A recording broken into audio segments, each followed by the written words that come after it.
Давайте вместе сделаем упражнение 32 на страничке 26. Поработаем с вами переводчиками. Нам нужно написать по-английски.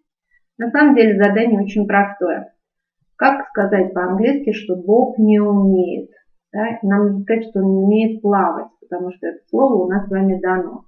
Раз не умеет, то это отрицательное предложение. Понадобится частичка not, которую мы с вами куда поставим? После глагола молодцы, после глагола уметь. Уметь по-английски будет can. Значит, наше предложение будет с вами звучать как?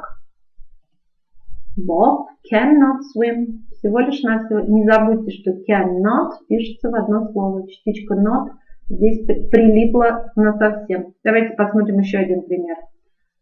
Том не умеет. Ну, все то же самое. Не умеет, по-английски будет cannot. Значит, Том не умеет прыгать через скакалку. Как мы скажем? Я слушаю вас. Молодцы. Tom cannot skip. Ну а дальше вы уже переводчиками поработаете без меня. Успехов вам!